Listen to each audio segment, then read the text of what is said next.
مضمون Urdu class secondary کا سبق قرطبہ کا قاضی سید امتیاز علی تاج کا لکھا ہوا پیرا دیکھیں گے۔ میری بوڑھی زبان سے اللہ تعالیٰ کا عفو و رحم کئی بار بولا، لیکن ہر بار اس نے سننے والے کانوں کو بہرا پایا۔ پر اب کی بار میری التجا سن لیے، مجھے ہمیشہ کے لیے خاموش کر دیجیے۔ میرے حضور یہ بد نصیب بول رہی ہے جس نے مجرم کی ماں کے اٹھ جانے کے بعد اپنی اولاد کی طرح اسے کلیجے سے لگایا۔ میرے حضور خود آپ نے اسے مجھے دے ڈالا تھا، میں تھی جس نے اسے زندگی دی اور توانائی بخشی کہ وہ مرد بن جائے۔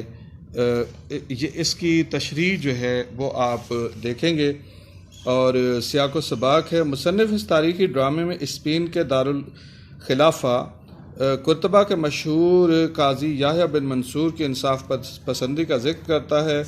مصنف نے قاضی کے بیٹے زبیر کی دایا حلاوہ اور خانہ زاد عبداللہ کی انتہائی تشویش اور دکھ کا ذکر کیا کہ زبیر کو غیر ملکی مہمان کی عشقیہ رقابت کے نتیجے میں قتل کے الزام میں سزائے موت دی جا رہی تھی۔ ڈرامہ نگار نے زبیر کی رضائی ماں حلاوہ کی رحم کی اپیل، اس کا مسترد ہونا، پھانسی کے لیے جلاد میسر نہ آنا، قاضی کے ہاتھوں زبیر کا سولی پہ چڑھنا اور قاضی کا ہمیشہ کے لیے اپنے کمرے میں مقید ہو جانا جیسے واقعات قلم بند کیے گئے ہیں۔ یہ عبارت سبق کے درمیانی حصے سے لی گئی ہے۔ عبارت کی تشریح اس عبارت میں مصنف اندلس کے قاضی یحییٰ بن منصور کے سامنے پیش کی گئی رحم کی اپیل کا ذکر کرتا ہے۔ قاضی کا اکلوتا بیٹا زبیر عشقیہ رقابت میں غیر ملکی مہمان نوجوان کو قتل کر دیتا ہے۔ مقدمہ قاضی کے زیر سماعت آ جاتا ہے تو وہ انصاف پر اپنے لخت جگر کو قربان کر دیتا ہے۔ یہ ساری رودات اس روز کی ہے جب اس نوجوان کو پھانسی دینی ہوتی ہے۔ نوجوان زبیر کی دایا اور رضائی والدہ حلاوہ قاضی یحییٰ بن منصور سامنے کہتی ہے کہ میری بوڑھی زبان سے اللہ تعالیٰ کا عفو و رحم کئی بار بولا، لیکن اس نے ہر بار سننے والے کانوں کو بہرا پایا۔ حلاوہ کو نوجوان زبیر سے خاص انس تھا کہ اس نے اپنے اسے دودھ سے پروان چڑھایا۔ اس کا خیال تھا کہ اس کی رگوں میں میرا خون دوڑ رہا ہے۔ اس لیے حلاوہ نے کئی بار التجا پیش کی کہ زبیر کو معاف کر دیا جائے، وہ بے گناہ ہے، مگر قاضی نے یہ بات نہ مانی۔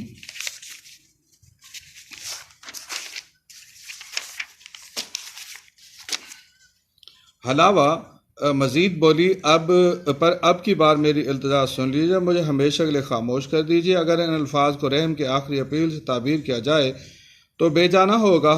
حلاوہ نے قاضی کے سامنے اپنا موقف اس لیے پیش کیا کہ اس سمیت اہل شہر کا خیال تھا کہ محبت کی جلن میں کسی کو جان سے مار دیا جائے تو اسے قتل عمد نہ کہا جائے، یہ تو اپنے عشق کے دفاع میں کیا گیا اقدام ہے۔